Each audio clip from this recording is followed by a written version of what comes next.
Welcome back everyone to the pile. We are here out with the YugiTuber Summit. We have a bunch of famous faces that you guys should all be aware of right now. Various Twitter handles and stuff on screen.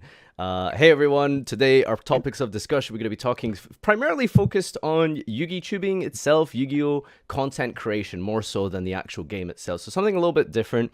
I guess we might as well do some introductions to my... This is my left. Yeah. Okay, let's go that way. Doug, go ahead and say a little about yourself. I think that's you're right. My name is Dzeeff. I like Brilliant Fusion a lot, and then it got banned. That's all that matters. Unlucky. I make videos about old school Yu-Gi-Oh! And the history of the game. It's fun. I like researching old tournaments and stuff. It's cool. All right. TeamAPS, who are you? Hey, I'm Paul from TeamAPS. I am a YugiTuber, and I make videos about Yu-Gi-Oh! As well. Usually skits and some challenges, things like that. You know, like make a deck out of a bunch of cards from eBay or that type of thing. Make a deck out of just some random packs you bought from the store. So yeah. What's your biggest skit? I swear I saw one hit like 500,000 recently or something crazy like that, right? Yeah, there's a few. There's there's one that's like, you know, Yu-Gi-Oh! Then versus now. People usually like kind of comparing like the past, the present, those types of things. How big is it now? I haven't checked recently. I swear it was like a ton of views. I'll double check. All right, we've got everyone's like favorite reactor Andy here. It's TeamSamuraiX1. Sam, are you sitting really still right now? Yo, my camera's frozen. I've been trying to fix it. Oh, for the past like 2 minutes. Dude, I thought he was like Drax. I thought he was like pulling a prank. I don't even know what's out. I thought you were just holding your breath for a while to introduce yourself. Yeah. Oh my god. Yeah, don't worry. I'll get that fixed soon, but I like to apologize for that. Okay, don't worry about it. All right. As you're fixing your webcam in the meantime, would you like to introduce yourself? Hi guys, my name is Sam from TeamSamuraiX1. We're here. I run a Yu-Gi-Oh! Channel. We just hit 250,000 subscribers, so that's a huge milestone for me. Are you serious? You have 50,000 followers on Twitter? No, subscribers. Like, what? Oh, no. I thought you said it because you like just opened your Twitter. I was like, you got 50,000 followers. Holy fuck. No, I'm on YouTube, so that's been really huge milestone for me. I focus on mainly deck profiles and YGO Pro replays. Like I just that's pretty and pack opening. So I basically have everything on my channel. So yeah, that's who I am. Man, and I love making deck profiles. I remember when I started playing, I net decked your card for card like Blackwing profile like 6 years ago, literally. Like I remember specifically it was you. So that deck is fire. That deck was really fire. Blackwing six years ago was amazing. Yo, but thank you for that. I appreciate it. 3 whirlwind. This card's insane. This card is Dude, I can't get over Sam's camera being stuck on that frame. It's killing me. I'm sorry, guys. I'm really sorry. It's just like I just keep looking and I think you're like, I don't know. Guys, I'm trying to fix this right now. This is embarrassing. I'm sorry. No, you're fine. It's not embarrassing. It's just like I just keep looking, like expecting your mouth to move, and that doesn't. It's like you're like a ventriloquist for yourself. It's pretty cool. Oh man, all right. I'm not bald, by the way. Someone says I look bald. I actually. You're just wearing a hat. Like what the fuck? You're just wearing a hat. Okay. Anyways. All right, so we have like roughly about 4 parts-ish to this discussion. We're just gonna start with like general YouTube stuff, I think. Okay. We've got Paul. You really kind of strike me as a bit of a number guy, and you understand the system and stuff. Let's get this elephant. Oh god. A little bit, yeah. Can we get this elephant out of the room and just explain to people why our videos are 10 minutes? I mean, so 10 minutes is a useful thing. It's helpful just because it's like, you know, people, if the video's longer, people can like watch longer, and watch time's a good thing to have. But then also, the big one. If you have 10-minute long videos, you can put more ads in them. Oh, Paul, so if anyone ever uploads a 10-minute video, just don't click on it. That's basically the reason that I think people do it. It's, you know, more ad revenue. Yeah, because I think what a lot of people like don't realize if they don't make YouTube videos is that like if you make a 9-minute and 59-second video versus a 10-minute video, the 10-minute video will make like 4 times as much. Like that 1 second matters because it should be like incremental to where like, oh, if you hit 5 minutes, you can add 2 ads. If you hit 8 minutes, you can add 3 ads or whatever. But like the main problem is that, yeah, like a 9:59 video can only put the 1 ad at the beginning, and maybe the end. I guess the end too, but a 10-minute plus video you can put ads like throughout the video, which is good. Yeah, basically Yeah. it just comes down to like mid-roll. There we go. Sam's back. Yo, he fixed Well, yeah, it. because just like imagine if you're like working at Subway and your manager says, "Hey, can you work like another 10 minutes and we'll give you like 4 times your pay?" Like, of course you're gonna do it. Like, I mean, like obviously, like, yeah, what's 10 more minutes at the end of your 8-hour shift type of deal. I don't know. Fair point. All right. Yeah. I wanted to go over a little bit about the so this is kind of an interesting topic I thought about, and it's like I wanted to, because we don't have like statistics from Konami themselves. We don't have like sales. We don't know how like well the game is doing. I suppose the only real statistic we can go by is event attendance and stuff like that. But I thought another really interesting thing to look at would be here. I've got some charts up on the screen you guys should be able to see. This is the various subscriber growth over the last 2 years of all of us. We've also got some people who aren't mentioned here. We got Cap and we've got House of Champs. So this is to show like the kind of trends that we've gone through. And I feel like I've noticed some patterns that are similar across the board. Now, this isn't to use the argument, well, I haven't had any views recently. Yu-Gi-Oh must be dying, which we've had in the past. Yeah. But this is like, I've noticed like there's some kind of points in the seasons and the years that we all sort of generically spike at. So one thing I notice is like middle of the year, we all seem to get kind of subscriber climbs, like round about. Yeah, I think that like February through Nats is like the biggest spike. And I would like people to realize, I'll call attention to it, the y-axis is not the same on these graphs. Yeah, they're a little bit squished for dead channels like me. Yeah, Paul, no. But Paul and I, if you notice, the highest mark is 15K because we both had weird flex, but okay. But we both had months where we got over 10K subs versus like Nadir has the highest mark is like 4K, which is like fine. But if you guys are wondering why it looks like I like basically am gaining like 100 subs a month for the last like 6 months, it's because that's like actually like 2 to 3K, but it just like looks really small because I had that big spike like way back in February 2018 or something. Yeah. So that's kind of like the numbers side there, but yeah, if we look at kind of the generic sort of trends there, I feel like it's kind of like things kind of calmed down somewhere after national season up until like September, I want to say. Like I don't think there's anyone here who's particularly spiking too hard around that time, other than Sam. You always seem to kind of go a bit like higher than everyone else around about the September time. I always figured that had like something to do with like ban lists or new formats or something. Like, because I mean, I know like August product releases are usually like a pretty big deal and that kind of thing. I don't know if that has anything to do with it. Yeah, it's I think it's really hard. I don't know about for you guys, but the summer is like so dead, like in terms of people watching and stuff, just because there's like for the vast majority of players, there's just no events after Nats. Like it's just like over. Like there's Worlds, and Worlds having a YCS now will be pretty cool as well. But I don't know, summer always seemed like the worst months for me personally. I think it's just an interesting thing to look at because it's like people who are more interested in the game, they're more likely to like Google deck profiles and stuff like that and see like the new products that people are building decks with and content that we're putting out regarding the new products and stuff. So it's always interesting to see, like, you know, just based off of like statistics, like how everyone is doing.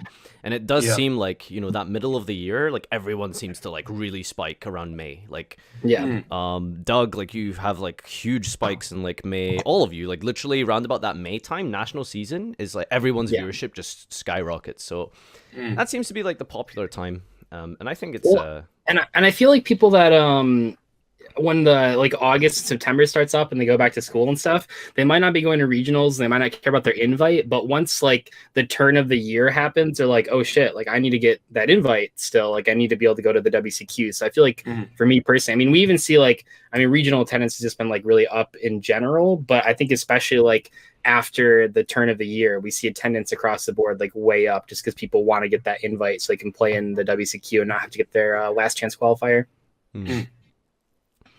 All right, so do you guys have any final points to make about like your general growth and stuff over the last few times and any trends and stuff you may have noticed? All good. I think one of the biggest trends was the sealed only thing that Gage started, so that was really huge. Yeah. Mhm. Yeah, that was Gage really huge. created like 4 channels, like just from Yeah. his More than series. that, like so many. It's like Yeah. crazy. I don't know. It's really impressive. Yeah, So yeah, that's pretty much it for the hey, trends. Sam, yeah. I just want to call you out, but I don't think buying an entire aisle of cards counts as sealed only. I feel like it defeats the purpose when you. Dude, I love it. I think it's genius. It's I- like I love IO it. only. Hey, listen, to be honest, my whole idea is, as long as, my viewers are having fun with it, as long as, they're enjoying the content, I could really care less.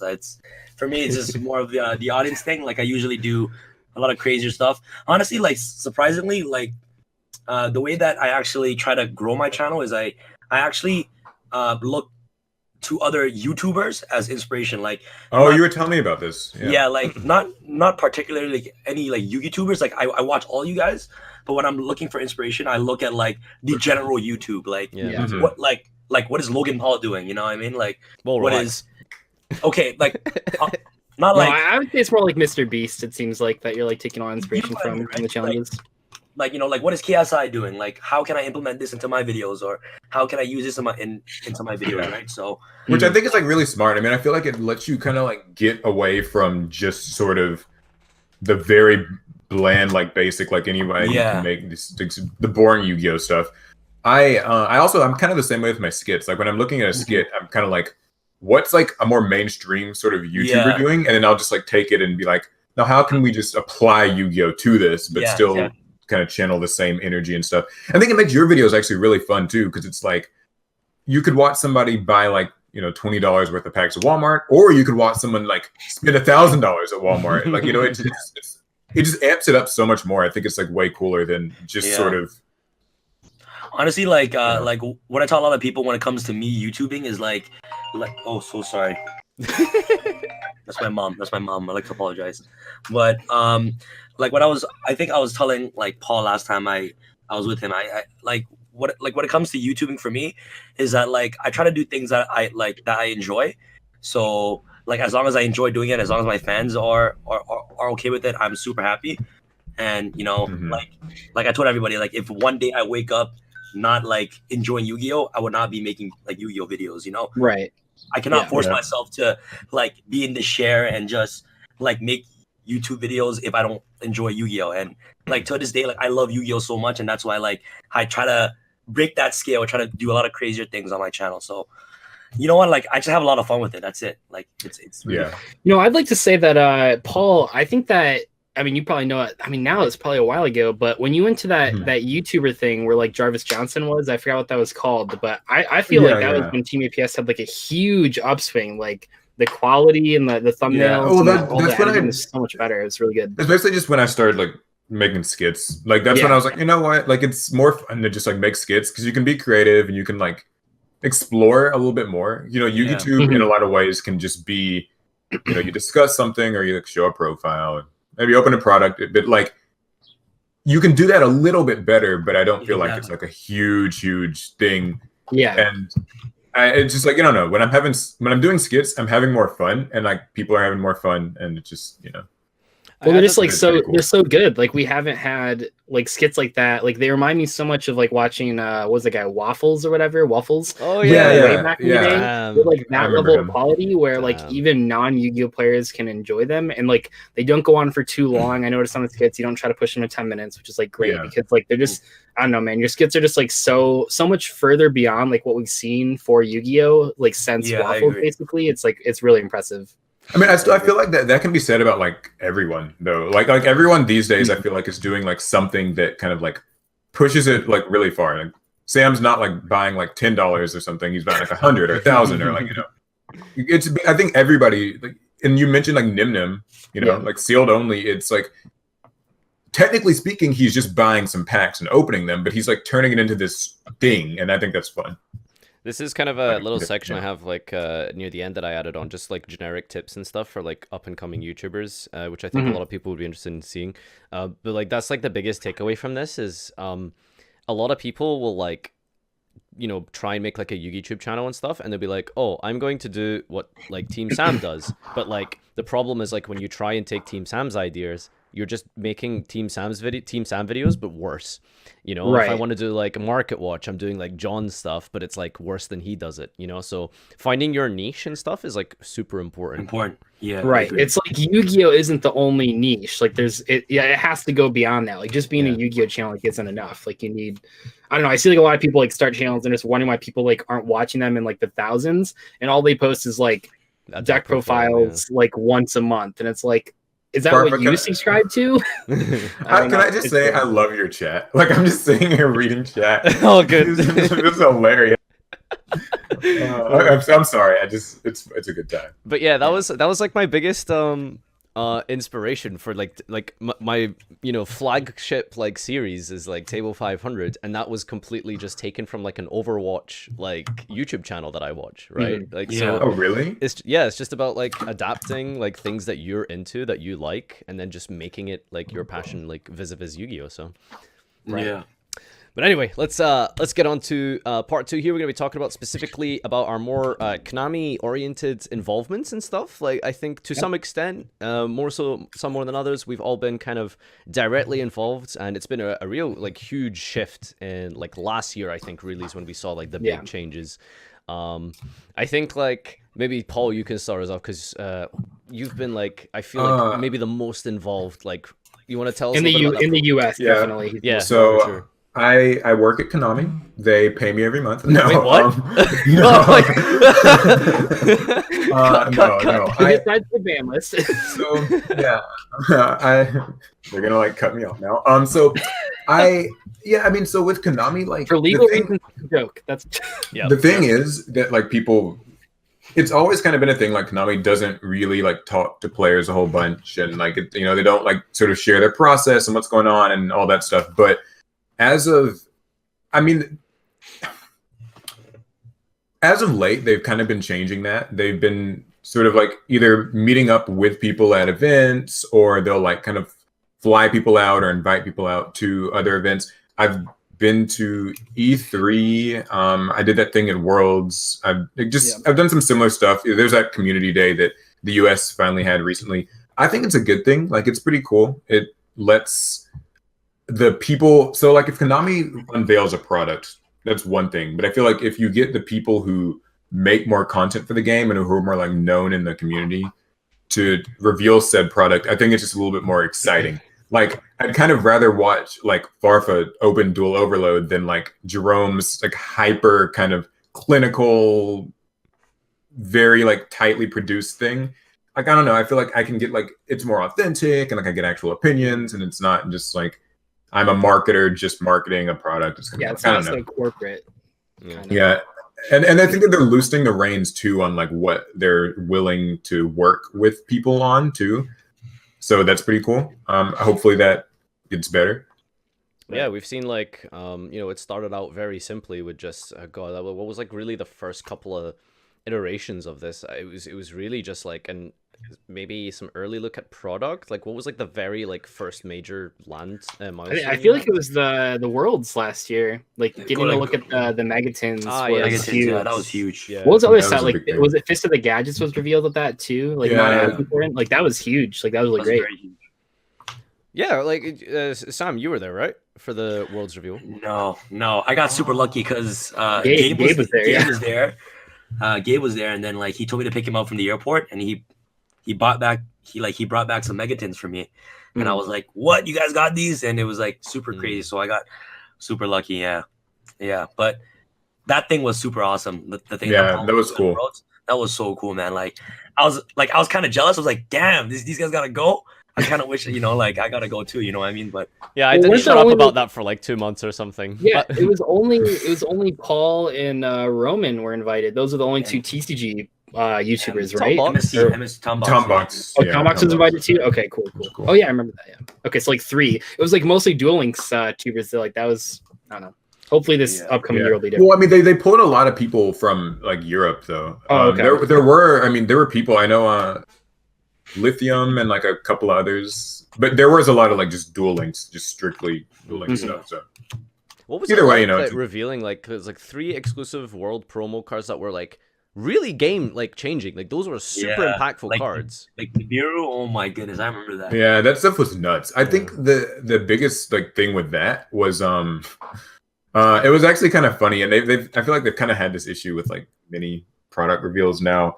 Is they'll like reveal the product and be like, hey, you guys reveal this, make your video, you know, it gets approved, and then we can release it at a particular time.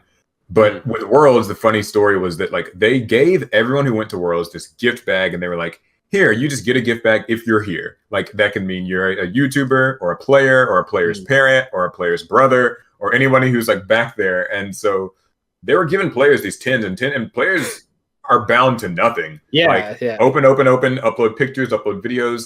So like it kind of there's some that was like decent the huge sort of like letdown, I suppose, as like, you know, from your perspective was like, you know, because the way it works now is like you have like this embargo date, so you all release your video at the same time, so it's like fairer to like everyone's views. Yeah. Whereas like, well, see, the first time they did that, that wasn't as much the case. Like they had like sort of this embargo, but then they were like changing it throughout the weekend. Like they were like, oh well, we'll, you know, it'll be this time. Well, wait, we still got to finish this thing. It kind of confusing, and Yeah, it's gotten better. because like, Like, the but- Nibiru was just, I just saw it on your Twitter. Like that was the first time I saw it, which is like, it's great that you Same. got to like show it, but like there's no like exclusivity there. There's, you know, Yeah, they frankly got to work speaking, on there's that a no- little. There's you know, frankly speaking, there was no ad rev there, so it's like Mm-hmm. it was just kind of like here's a messenger, sort It's of. just the information. Well, it's gotten better. I mean, For like sure, for definitely, sure. like, and that's why that's like the problem with having so many different people. I mean, it's cool that for all like the world's people that were there to get that stuff, but from like a content standpoint, yeah, it's a lot easier just to do like a community day with like Sam, Paul, and Gage, and then have them all reveal like Plunder Patrol at the same time. Or like when you go to the EU thing, like that last one, there's what, 4 of you there, so it's a lot easier to like the more people you have at like even if you have like people invited to the Konami office, if you have like 10 different YouTubers, like especially like of all sizes and stuff, like what's stopping like one person from anonymously leaking like one of the things? So they have to really pick and choose who they're working with like really carefully, which is why like I'm sure that's why all of you guys are getting chosen, because you're like so trustworthy and they know that type of thing. But Doug, you've been involved in different ways with Konami. So like, what kind of stuff have you done? I noticed specifically you did like you've done like a couple of giveaways on their behalf and stuff. Like that. What have The you first been up giveaway I to? don't think was on Konami's behalf. That was just Duel Links officially. Not trying to say it was from Konami. I think we were instructed to say it was from Duel Links. That was a third party that was involved with Duel Links selecting us to give away the oversized Dark Mission and some T-shirts. Sam did that as well. thing. Yeah, Paul did that as well. A lot of US people did that. That was really cool. I still have my oversized Dark Edition. I'm not sure what I'm going to do with it. And then Was that the manga art thing? No. It was it had the movie Dark pack Edition. art. Oh, the literal Yeah. giant card? Yeah. Oh, okay. Damn. Yeah, so that was pretty cool. But that was like a lot of people, but it wasn't directly from Konami. And then there was like the party that Sam and I went to that was like actually Konami, and that one was really fun. The Duel Links times. Invitational thing. Yeah. I mean, Yeah. 1 hour of Duel Links, 7 hours of partying. But yeah, Duel Links Invitation. that was fun. That was super fun. that was a night. That was a night. That was fun. I got super turned that night, but yeah. Doug, I felt so bad for you, man. You got to the final and you just completely bricked. He bricked. Oh well, yeah. The worst part was that like the tournament was going to be best 2 out of 3, but then it was going to take too long. But then the finals, because it was the last match, that was going to be best 2 out of 3, and then like they changed it last minute. And as soon as they changed it, I was like, oh, I know this isn't going to go so well. It's fine. It was like we weren't there for the tournament. It was there for the experience. Have you got something to show us there, Paul? What are you up to? Oh, I'm just reading my dual art book. Flexing. Buy it at your local. Flexing. Actually, no, you can buy it at your local bookstore. Buy it, kids, or don't. I don't know. Sam, I feel like you've had like the most like unique position recently. So like, you've been doing like con stuff and that kind of thing. No. So basically with Comic-Con, it has nothing to do with Konami. But like, Okay. San Diego. I actually just applied for press at San Diego Comic-Con, so they gave me a press pass. Yeah, I'm gonna do that this year too. Yeah, that's Okay. pretty much it. Like anybody can do it. So I got a press pass. I went to the Konami booth. I was like, oh, let's make a video. You know, I'm here anyways. Might as well make a video, right? And that's when that was the first time I actually met Konami, like first time ever. Introduced myself. It was just like more of a fun thing. Like I I think San Diego was Comic-Con before Worlds. Yeah. Yeah, it was before Worlds, right? Like I had no idea what was going on. Like I just went there. Like I wasn't, I never knew they were working with YouTubers. Like I just went and I did my thing. I just made a vlog. That's pretty much it. But Comic-Con, it was a New York Comic-Con. It was a third party. It was a third party company that worked with Konami, and they asked me to come. Dude, I got that same invitation. I was so mad because I was like, I'm gonna go to YCS Dallas and have fun, and I got my deck stolen. No, and and then people blame me that I stole your deck, which makes absolutely no sense. Oh my, that's funny to me. People blame me that I stole your deck, but I was like, wait, like one, Sam's not here. Sam's one, I don't could not have if he wanted to. He could. I've never stolen anything in my life. Yeah, like it's not. I was in New York, so I don't know how I got there, but yeah, like I should have been with you. I think that was the first time they actually revealed Dual Devastator at New York Comic Con, because before Farfa they give you the Dual Devastator to reveal right on your channel. So then that was the first time they had it in the EU. But what Konami did in the US was that they just had like a big reveal at the New York City Comic Con. So I went there and then like I made. Are you sure that was before me? Because I remember like I feel no. It was it was after you. It was after you. Oh, okay, right, yeah. Yeah, because like I think you had a reveal like 2 weeks before, and then I went to Comic Con and they were previewing Dual Devastator, and I was like, oh, let's make a video on this. So like Robbie and like helped me make the video, so that was pretty awesome. But other than that, like that was like kind of like my semi-direct involvement with Konami. It was awesome. But then my next involvement would be the community day, which was really unexpected. Like I never expected, that like us US would have like a community day. But each time like I go to YCS and I would talk to Konami representative staff, I always joke around with like, hey, so when are we gonna have a like North America community day, like Europe one, like because I always said it as a joke, like I've been pressing them on that for like each time like I go to registration, I'm like, hey, so when am I gonna get invited to the community day? And they're like, what? There's no such thing. You know what I mean? I kind of say that to me, and I was like, okay. Hopefully you guys have it one day in the US, and like I feel like these events are really important. Like not only for us as a channel, but like for our subscriber fan base too. Like getting exclusive stuff to show to our subscribers, and like Paul was saying earlier, it was like super authentic. You know what I mean? Like Farfa, I was looking forward to your video so bad. On March 3rd, I was like, yo, this is gonna be. I was on each time I was looking at your tweet or your community post on YouTube. I was like, oh man, this is gonna be so exciting. Like I can't wait for you to reveal this on March 3rd. And out of nowhere, like Jerome drops a video, and I was like, wait, why? You know what I mean? Like I was like, I left a comment. I was like literally because it was like 2 a.m. or something. Yeah, where I am, when it airs, it's like 2 a.m. I was like, I'm gonna watch this Farfa video. Like I'm gonna be like here. I was waiting. You know what? It's 3 a.m. my time. That's when it's released. So I was staying up. But then the day before, they were like, okay, we're going to drop a sneak preview on it. And I'm like, what? Like, like I kind of felt like, you got yoinked. But they kind of pulled the rug out. Yeah. Yeah. But... Oh, that's funny. I do want to mention because Who made that? Who made that? Who made that? But Sam said this, and I said this too. I just want to clarify that, like, it might not like seem like it matters, but there is a difference between Konami hiring or not hiring a third party to contact us, and then Konami actually contacting us. That's like very, very different. I saw when I said that, people were like saying and when Sam said that, people were like but like it is actually like different when a third party is hired to talk to like get influencers and stuff. Like it's definitely like different than like actually like going to the Konami office and working with Konami type of deal. Yeah, honestly, like that was a huge treat on our end. Like that Paul, Gage, and I had, like, it was a huge experience. And like, and every single year I feel like Konami's upping their game a lot. Like, right now they're reaching out to YouTubers a lot. They're trying to, because I feel like Konami, they had like a really traditional way of viewing like content creators. Like content creators and dispersing content. But now, like, as years go by, we were getting like crazy products recently. I think a lot of it, like to overload, like holy macaroni, like yo, come on, like, holy macaroni.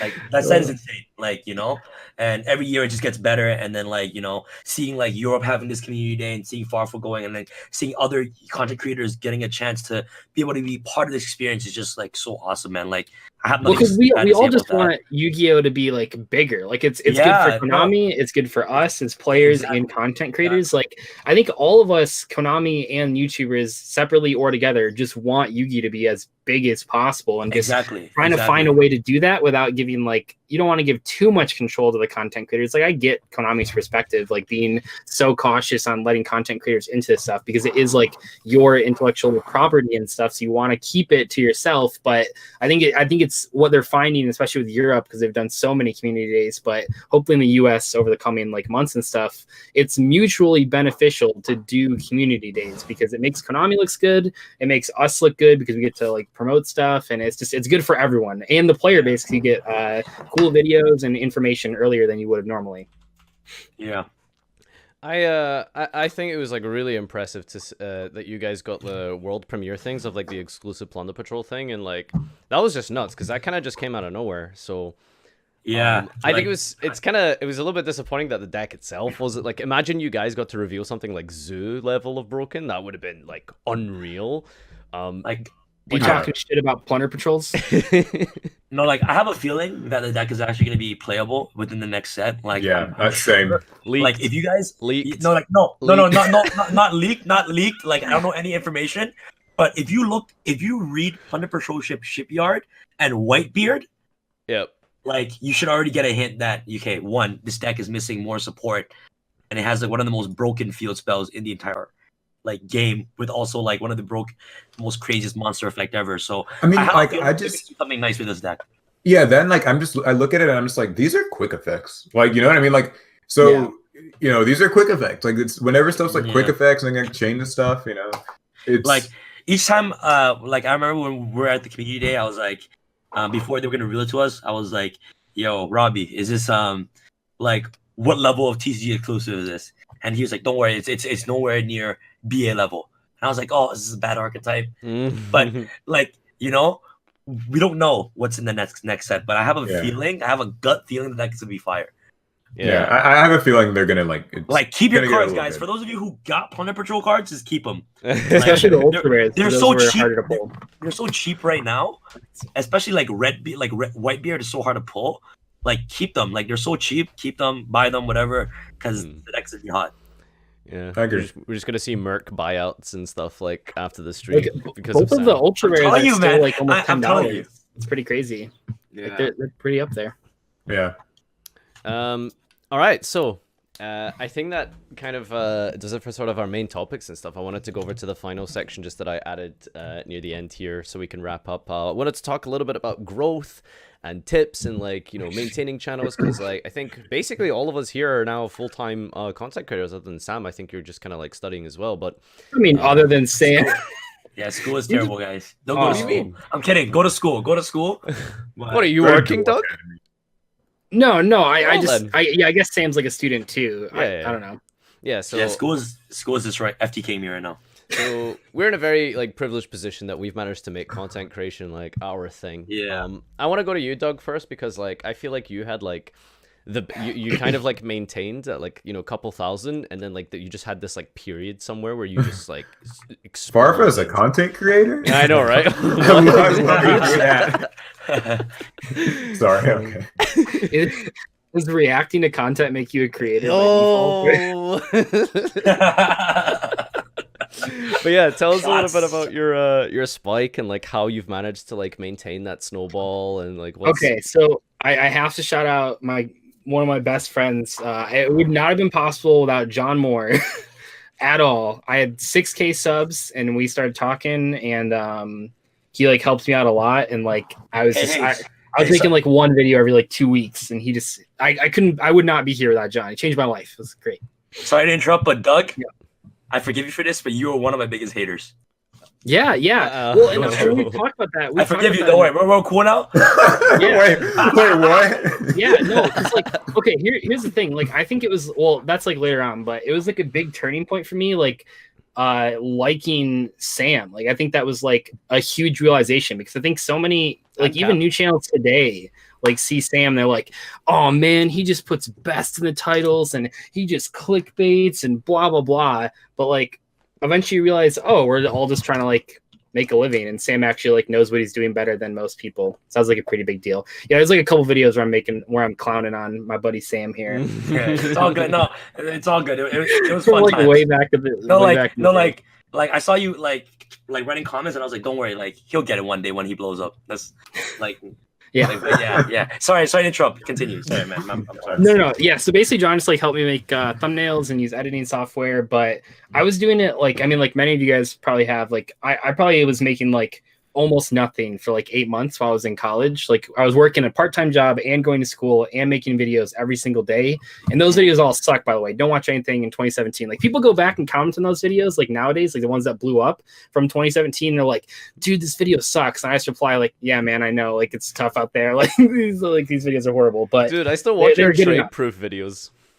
Yeah. Oh my God, it was like 2012 or whatever. I saw those. But in October, so I started like really making videos and like trying to do it like daily in February, and then like the next October, which is 2017, I was able to quit my part-time job, which was like really exciting. So I didn't have to do that anymore. And then that was like that was heading to my last semester of college, and then by the end of college, which on those like charts, that was like the two big spikes. You can see why I was like comfortable just doing this after college. But then I was like, oh yeah, it's like going great. So once I graduated college, I was like, well, I'm making like a decent amount, so I'll probably just keep doing this until it stops. You know, at the very least, I still have a college degree, so if it doesn't work out, I can like do something else. So what did you do? Like, what was it that you did? Like, what was the turnaround? You know, like how did your content and like change? Like, what would you say to someone who's like maybe trying to go to a similar transition that you did? You just have to find like an opening. Like I don't get it too much anymore, but I was called like a rank 10 Yu-Gi-Oh like copier for a while because we both just do like talk over like a movie in background. But like, I mean, our styles are like pretty different besides like the surface level stuff. But like all four of the people here, you can see that they cover like a niche. Like Sam is super fast at uploading necro files and solving the format, of course. And like Paul has great skits and stuff like that and great discussions, and Farfa's really funny and stuff. So like you just have to find an opening. And I think that my opening was just like history of Yu-Gi-Oh, because people just like weren't willing to like actually look it up or actually do the research and stuff. So yeah, I don't know. Sam. Yeah. Oh, do you want to interject? No, I was just gonna say baiting old school players is also pretty helpful. Yeah, finding everyone. Well, I don't know about you, Nadir, but at least like the other three of us, I think we all have like some of our biggest videos appeal not just to Yu-Gi-Oh players, because like the Yu-Gi-Oh community on YouTube is still kind of small. So you have to make videos where like if you haven't played Yu-Gi-Oh in 10 years, you can watch them and still like enjoy them or learn something from them. I think that's like really, really important. I think that's probably the most like outlier thing about all of us here, because I'm pretty sure like I don't have like hardly any of my biggest videos are it's really preaching to the choir. Like you'd really have to just understand Yu-Gi-Oh to like watch like most of my videos. Like no one's gonna watch the YugiTuber the Yu-Gi-Oh Rewind and be like, yes, I as a Pokemon player get this. Right. Why are they passing in a spiral mirror? Yes. But isn't your biggest video like or maybe it's not the biggest video, but isn't one of your biggest videos the like, all of Yu-Gi-Oh's history like in one duel or whatever? Isn't that one of your biggest videos still? Or no? Maybe actually. I'm not sure. I haven't checked my things in a while. Because that one like would appeal to like a lot of people. You're popular. Yeah, that's your third biggest video. So that like appeals to lots of people. That was just a feature. That wasn't even my video. Someone made it for me. It was like, hey, why don't you upload this? I was like, sure. Wow. Crazy. But yeah. Paul, you made like the recent transition and stuff to like full time. Like, what's that about? Well, so what is full time about, or like how did it happen, or yeah, like how did it happen for you? What did you change? Like, that kind of stuff. Yeah, I mean, so in 2018, I went to this thing called YouTube Next Up, and like they pick some channels, they fly out to this workshop. It's like a week long, and you meet a bunch of other YouTubers. And so basically, I kind of came to sort of what I would call sort of the same conclusion as like Sam, where it's just like, you kind of have to take inspiration from sort of other content creators and like stuff that people are doing like in the big picture. Like if you're just sort of stuck very strictly to Yu-Gi-Oh, and like the only people who can really appreciate the videos, like you said, like are people who are like in on this, right? Like, I really know about Yu-Gi-Oh, I buy cards, I play all the time. Then like sometimes you're sort of limiting yourself. So if you can do something that's like really funny or like informative to people who aren't just, you know, hyper competitive, hyper fixed in, or like if you kind of take it above and beyond and like, you know, spend a bunch of money on Yu-Gi-Oh at one time, or, you know, do something crazy, it's better. So when we were there, we got to talk to like some bigger channels, had like a couple million subs, that type of thing. And oh my God, Sam's camera. No, it's cool. And so they were just like, we got to kind of rotate around and talk with them and look over analytics and get their ideas in our videos. And so basically what most people said was, I can't understand this content that you're making because it's like, I don't play Yu-Gi-Oh. I don't like, I have a vague idea of what Yu-Gi-Oh is, right? Like maybe I watched it 15 years ago, but like otherwise this is boring. Like I don't, you know, it's just the barrier to entry is too high. So they were like, well, maybe you should just like do skits or like make fun of the anime or like kind of, you know, do something like that, some type of parody. And so I was like, you know what? They're right. And so I was like, okay, I'm just going to make a skit. I'm trying to do on like once every month. They're really big. And by like uploading those, then people, you know, come to the channel, they find out about the channel, they can find out about some of the content that's not like necessarily as big as a skit, but is still interesting. And then since then, I've kind of just tried to make that a monthly thing, try to make the channels a monthly thing. I kind of got the channel or the challenge is a monthly thing. The challenge is a monthly thing, which I kind of got that idea sort of from Gage and from Sam, because I was like, okay, well, Gage is doing sealed only, which is cool. And we kind of have like a segment similar to that where we go out and spend some money every couple of weeks and see what we pull. And like Sam does, you know, like these things where he goes and buys a bunch of stuff. Drop a bunch of money or whatever and like see. Yeah. And so I just was like, okay, I'll kind of take a lot of this and make segments that are like that. And they're more exciting and tells more of a story. It's just, you know, the works. It's just, I think it's a little bit better than if I was just like, I'm going to open 3 packs today. And I had no idea you did like a YouTube school thing, basically. That's crazy. Yeah. That was really cool. It's really obscure, and I don't even think they do it anymore. All right. Like, I'm not even kidding. I don't even know if they do it anymore. Like, but yeah, it's called YouTube Next Up, and they just do them around the world. Like, there's one in London, there's one in like there's a bunch of countries. Sam, you said you went to something similar-ish to that once, right? Yeah. That one in Toronto, it was something very similar to that, but it was like kind of like a YouTube Space Toronto kind of thing. Like yeah.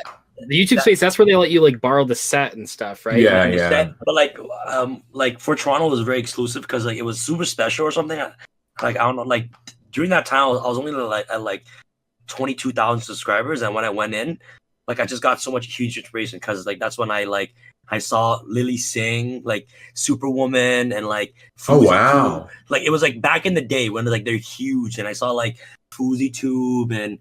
Like it was just huge content creators, and I love Superwoman. She's queen. Yeah, so like, you know, I got a lot of inspiration from that. But like, Farfa, like, what was the question? Like, how do you, like, what advice like can I give to people? I was just about to get onto that part. Yeah, I was just asking for each of your experiences and stuff. So if you want to tell us like going full time. Yeah, you can. Oh, okay. Going full time. Okay, so basically, funny thing is, I actually, so. You guys all know I did YouTube for fun, like throughout all high school. Mm-hmm. Like I wasn't expecting anything. At locals one day. Like in Canada, like we have one of the most renowned players in Yu-Gi-Oh! Like Dale Bolito, Lazaro Bolito, like all these like pro players, like back then, and they all went to my locals. So what I did was that I just grabbed my flip phone one day and I started like recording them duel. And then like I remember posting it on YouTube. It got like 500 views, and I was so hyped. I'm like, oh shit, like, oh sorry, I swore, but I'm like, oh damn, like, you know, so yeah, I went to locals every week. I just bought packs, opened them, and then I just did it for fun. And then when I was like 12, I hit 14,000 subscribers. I was like, damn, this is crazy. But also at the same time, when I was grade 12, like I also struggled with like 4 other jobs. So like I worked 4 different jobs. I worked at Five Guys, like after school program. I worked at a restaurant. Like I did 4 jobs plus YouTube. And then like one day, I think it was like 2016, like summer I think it was like after my first year of university. I was like, you know what? I'm gonna quit all these 4 jobs and just pursue YouTube. Like I literally like I was making like a decent income, so like I could support my mom. But I was like, you know what? I'm gonna give it up. Like I'm gonna just take a leap of faith and just quit everything. So like all at once, I quit all my 4 jobs, and I just started opening packs. Did you literally have 4 jobs like on the go simultaneously? Yeah. So Welcome like for to example, like North America, did you? Yeah, and I was just say that's God in North damn. America. That's not too uncommon. no, cause like okay, so like I wasn't born in Canada. Like I'm from Thailand. So like the way that like I was raised is like I need to take care of my family like all the time. So how like and my mom like she raised me as in like to be independent all the time. So I had to find ways so I can help my family out. So it always constantly worked. And my mom never really believed in the dream in the dream of being a YouTuber at all. It was like just it was like doctor or engineer for me. Like I took physics, like I just did all that, but I ended up, being terrible at it. And I was like, Mom, I'm gonna quit all my 4 jobs to pursue YouTube. She kind of laughed at me, but I was like, Mom, just have faith in me, and it just took off from there. And I actually looked to Simply Unlucky as like one of my motivations as well, because like, hey, like I'm telling, like before we all started like Yu-Gi-Oh, like who did we watch? Like Mega Capital G. We watched Asian Eyes. What's his name? Simply Unlucky. Waffles. Well, and we talked to him about that at the Duel Links thing too. That was really cool. It's like like I have to, like I gotta give credit where credit is due. Like those guys are one of the main reasons why I started like Yu-Gi-Oh in general. And then ever since then, I kind of like looked at Simply Unlucky as motivation. Like, oh, Simply Unlucky put best in his openings. Okay, let me put best in deck of my profiles. Like, so you know what I mean? Like how can I implement his ways on making my channel a little bit better? And like, and also at the same time, like there was a point in my Yu-Gi-Oh, like YugiTubing career where I just felt really demotivated. Like I was just like, I used to read comments a lot, and like I used to let it get get affect me.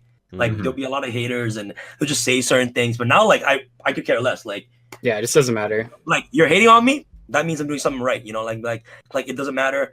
And like I'm not trying to say like, but one of the best things that ever happened, my turning point for me, was when I left Zodiac Duelist on Facebook. Same. Bingo. Yeah, Like same. it was Someone tried to add me to that thing, and I was like, I'm out of here. Later. like You to guys be real, are like, haters, man. I love Zoo. Sometimes it's sometimes I read the stuff and it's like really funny, but sometimes it's just so demotivating. Like because people don't see us as like people. Like that's always been the problem, is that like people do not see channels as people. They see them as like companies or entities, but especially like for our sizes, like we're just like regular dudes. I don't know. I used to get so much hate, and I used to like wake up, be so bothered reading these comments, and like I would get notifications from Zodiac just reading people hate on me, and I was like, hey, you know what? Let me read this group. Like I left it. It like that was a huge turning point for me, and now like hate doesn't affect me. Like I just I actually feel off that, like whenever there's hate or trolls or whatever that so I feel off that, and I know that so like this is gonna lead to the next topic of you told me that like a year ago, like when you left, you're like, dude, you should just like get out of there. And I was like, no, it's fine, I can like, it's not that bad. But I think like the worst feature is that people that aren't friends with you can like tag you and stuff, and you can't turn that feature off. If you can turn that off, I think it'd be like fine if like only friends could tag me and stuff, because like when that happens, like that's fine. But like people just like when there's like a thread roasting you, someone like 50 people will tag you in it, and it's like, I don't care. Like, stop. Like, I don't want the notifications. Winning my life out here. Yeah, it's weird, but like, my turning point for like hate and stuff was I noticed that when I started featuring the hate in the videos and like laughing at their comments, people like that. People stopped hating on me, like, because it's like, I don't know, are they too scared to like talk shit in the comments now because I'll put them in a video? Like, I think that's the what whole commenters understand thing too. Like, as like featuring dumb comments. Like for me, like, usually I just make fun of myself and they stop making fun of me. Like, you know what I mean? Like you know what I mean? It's you just own it. Just own it. It's part you of the have fun. to. Like, it's the only way to survive. I love every single hater. I love all my subscribers. Like I'm just blessed to be in this position, you know what I mean? So like that's my whole Yu-Gi-Oh experience. It's just like it's just fun for me. Like I love this game, man. You guys don't understand. It's so fun. And the fact that like we can do this full time and No, just it's really a It's blessing. kind of crazy to think about. it's truly a actually. blessing, man. Like I think it's great. Yeah, and I think that I think like the average like smaller channel especially like might not like probably downplays like how much hate like the bigger channels get, and like man, Yeah, I we think get a lot of hate, all man. four of us, like I know for sure, have read every slur in the book, have every Yeah. aspect Yeah, of it the is line some just, horrible like, stuff. broken down, and it's Well, like when people say, "Oh, just like look at the screen. How do you get cyberbullied?" Not that any of us were cyberbullied. Just But turn it's away. like lol. I think the average person just like doesn't understand like how much negative feedback we have to take. That's not constructive. Constructive feedback is really, really Yeah. helpful. I think we've all used that to our advantage, but yeah. no, ad hominem stuff is not that helpful. Mm. I don't Yeah. know. All right, I think we're gonna wrap it up here. So I think I'm just gonna go through you one at a time, and you can quickly give. Oh god, your- that sounds hot. Sorry. Thank you, Paul. Yo. DM me. Just kidding. Well, this guy's a I'll, DM. I'll DM you later. So I'm gonna go through you one at a time, and you can give your one tip or advice you would give to someone out there for becoming a content creator or growing their channel. So let's start with you, Doug. What one tip would you give? Everyone makes huge and small mistakes when they're first starting out, and even when they're not first starting out, and you just got to not let that get to you. Like if you, I don't know, I think we've all like uploaded a take that was like you accidentally left in like a 10-second like opening where like you did a second take of something, and it's like 5 minutes in the video, and like shit like that happens. You just move past it. Like no one's perfect. Paul. I would say like always strive to improve on the last thing that you did. So it's okay to not have a great video idea or a great camera or whatever, and it's not the best thing, but you still have to start and you have to do it, and then just make sure that the next video is like a little better, like just a little. Just try to like find one small thing that you can just sort of fix about the last one. Like, I didn't like how the light looked or the color looked, or is there any just small little thing I can change to fix this? And then take those little tiny things each time you make a video, and then eventually you'll get to a point where like it's a breeze. Like everything looks great, sounds great. You get better at like speaking on camera. That's something like a lot of people struggle with. Just try to like find ways to polish up the little corners, and then it gets a lot better from there. Cool. Sam, what's your one tip? One tip. Okay, so a lot of people get into YouTubing or YugiTubing for the wrong reasons. I feel like for example, like I heard a lot of people say, "Oh, I'm gonna get into YouTubing because of the money." Like you can't do things because of the money. Like it's about your passion and your drive. The reason why I play Yu-Gi-Oh is because I freaking love this game. So if you love this game and you make videos because you love this game, people who watch your videos will see your passion behind this game, and they'll like you for that, But if you come into this community having that mindset, "Oh, I'm going to try to make money, I want to be rich, yada yada yada," it's never going to work out, because your motivational factor behind making videos is your passion. So as long as you're passionate about anything when it comes to Yu-Gi-Oh, honestly, this can just go with like YouTubing in general. Yeah, any YouTube. Yeah. Like if you love cooking, man, like start a cooking channel. You know what I mean? Like why do people want to watch you cook? You know what I mean? Like you need to try to find ways that like people can see your passion, like about a certain topic that you're talking on, and also at the same time, tying into that, you got to try to stay consistent. So like you can't like upload a banger video and then like gets like 1,000, 2,000 views, and then like you disappear for a year and you come back. You know what I mean? Like it doesn't make sense. So if you are trying to do YouTube and you want to do this for real, like stay consistent, man. Like stay consistent, be passionate, and just stay motivated, man. Keep your head up and try to look at other people for inspiration as well. How can you implement these type of ideas into your own videos, and how can people like you for you?